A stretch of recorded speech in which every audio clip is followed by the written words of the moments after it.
All right, so this is a study guide for the east of the United States and Canada divided up. So on the list, you can see the various different states and provinces which are included. And so therefore, I'm going to go through them now, just as like I said, an introduction.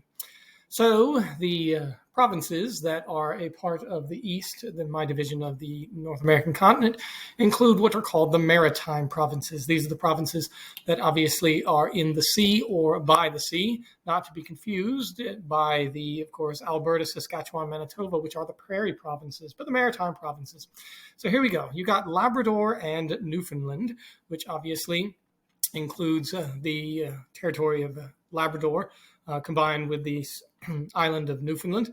I don't know much about it. However, there's the capital of it, St. John's, I think.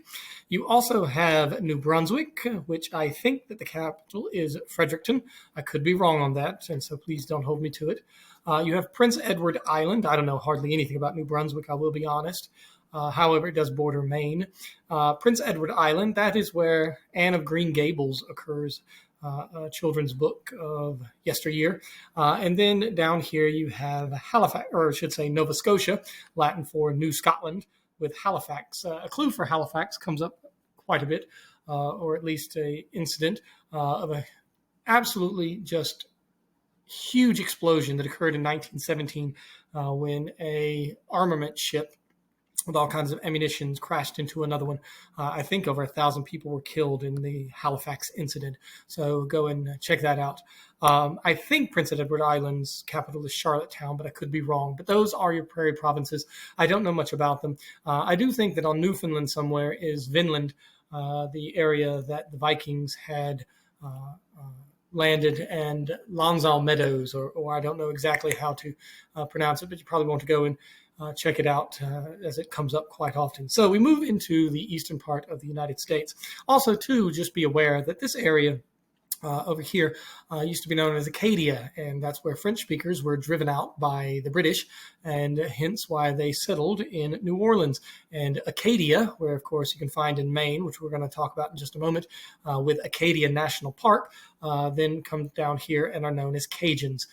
Evangeline is a famous Acadian in the poem by Longfellow. So let's go down and look at the map of the United States, going over here and zooming in on the northeast. So here's the city of Maine, or not city, but the state of Maine with its capital, Augusta. Also, you have Bangor, Maine, which is a popular city, Bar Harbor. It is the location of the Acadia National Park that I talked about previously. And you have quite a bit of French speakers that are here because of obviously Quebec being a French-speaking province. And there you can see Quebec City, but we'll talk about Quebec when I'm going over the part of the United States that includes that province. But oh well, there it is, Maine. Susan Collins is a senator from Maine, and she is incredibly important because she is a moderate Republican, and as a senator goes one way or the other. I think also Angus King, who is an independent, but he caucuses with the Democrats, is from Maine as well. But I could be wrong about Angus King, but oh well. So we move on to New Hampshire and Vermont, right next to each other. The capital of New Hampshire is, of course, Concord. It is the home of the White Mountains, in contrast with Vermont, which literally means the Green Mountains. So that's what you have there. So please be aware that New Hampshire comes up. The Mount Washington that you see here in New Hampshire is the location of some of the highest winds ever recorded, upwards of 200 miles an hour. So it's an incredibly windy place, is New Hampshire. Vermont, and also New Hampshire, remember, is historically where you will always have the first primaries in a presidential election. But at any rate, moving on to Vermont, like I said, it's the home of Bernie Sanders. And I think, I'm almost positive, this lake right here on the border between Vermont and New York is Lake Champlain, named after the French explorer Samuel Champlain. So Lake Champlain comes up in Quizbowl side quite a bit as well. And here, of course, is the St. Lawrence River that is connecting Ontario to, obviously, this little inlet that is right there. Oh, I've also forgotten, somewhere around here, I think it might be in here, over here somewhere, is the Bay of Fundy. If we were to go back up and take a look at, there it is, in Nova Scotia. I think it's right here, the Bay of Fundy. It is noted for the greatest tides on Earth, and so something to be noteworthy there. Okay, so New Hampshire, Vermont. Vermont's capital is Montpelier. Make sure you know it. You have Lake Champlain. And then we move into New York State. In New York State, you have the capital of Albany, which is here in what's called upstate New York, because you have New York City down here on the islands of Long Island and then the island of Manhattan and so forth and so on. At any rate, you have Buffalo far to the west on Lake Erie. And Niagara Falls right there as well. So please be aware of Niagara Falls.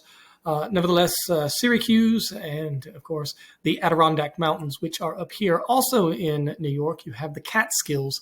And I think it is in the Catskills that in the story of Rip Van Winkle is where he, of course, falls asleep.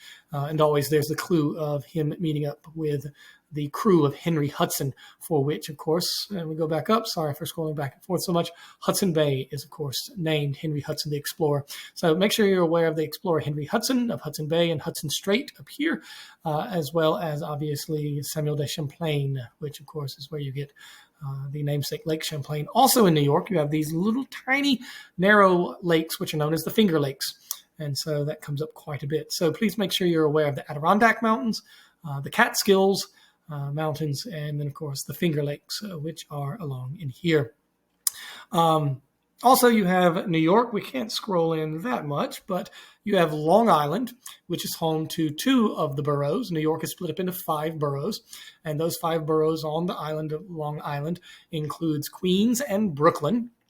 And, of course, Brooklyn being the one closest to Manhattan, to which, of course, it is connected. Other bridges of New York City to take note of course, is the George Washington Bridge and the Verrazano Narrows Bridge. So you might want to look those up as they come up sometimes.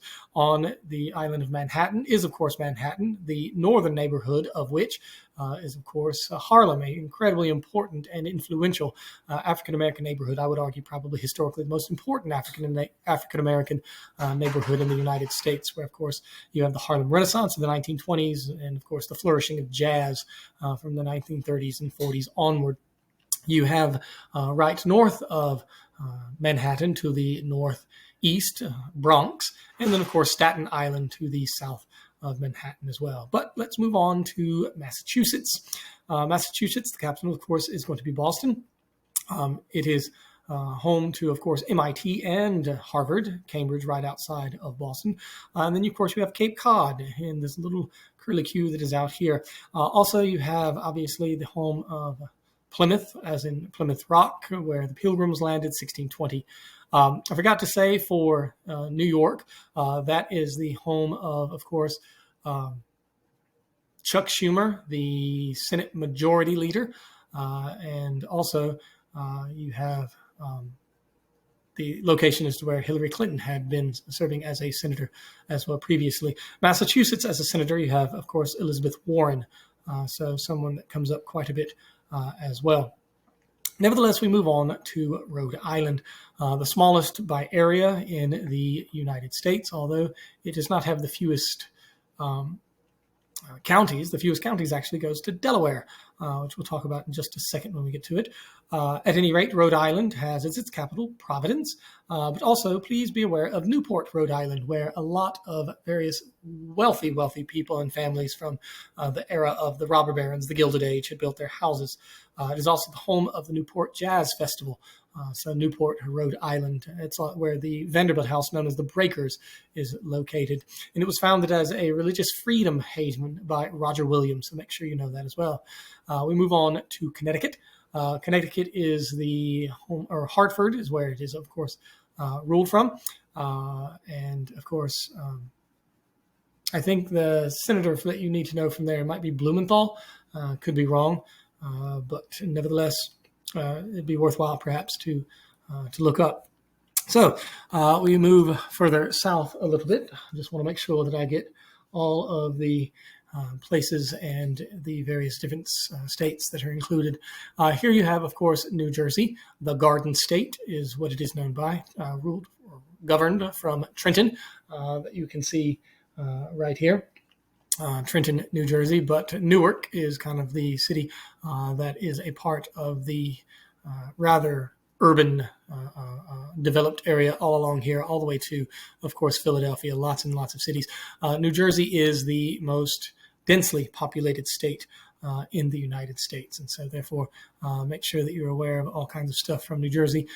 This is 2023, and Chris Christie, former governor of New Jersey, is currently running for president in the early days. Then we move down to Delaware, home of the current President Joe Biden, and Delaware is, of course, governed from Dover. You can see right here. It has only 3 counties. I forget what their names are, but it has the fewest amount of counties of anywhere in the United States of all the states. And then finally, it brings us to our last. I want to make sure that we have them all. And yep, you have Maryland. Maryland along the, of course, Chesapeake Bay, all the way up into it, the largest estuary in the United States. It's incredibly important to know. Maryland is home to Annapolis, which is the home of the Naval Academy. New York is home to West Point, which, of course, is the home to the Army Academy for Armed Services, and also the city that was to be turned over to the British by Benedict Arnold. So a clue to be known for that. Maryland is like I said, governed from Annapolis, but its largest city by far is that of Baltimore, named so for Lord Baltimore, as it were. So I want to make sure that I've included everything. Yes, Pennsylvania. There's one more. So Pennsylvania, obviously, is also, like New York, going to have an arm of the Appalachian Mountains. That would be the Allegheny Mountains that one finds in here. You're ruling, or governing, I should say, Pennsylvania from Harrisburg, although its 2 most famous cities are that of Philadelphia, with a rich, rich history of, obviously, the development of this country with the Continental Congresses and the like. And then over here, Pittsburgh. So Philadelphia to the east, right near to New York, and then Pittsburgh. Pittsburgh is where you find the confluence of the Allegheny River and the Monongahela. And at Pittsburgh, those 2 rivers come together to form the Ohio, which, of course, then flows all along the southern border of Ohio, producing the border between Ohio and West Virginia, Ohio and Kentucky, and then Kentucky and Indiana until it meets, obviously, with the Mississippi. But that's not included with what we have in the east. So I think that that's pretty much it for the eastern United States. Make sure you know the capitals and other items that come up in Quizbowl all of the time. So keep studying, and hopefully you're a little bit more familiar with that area of the country.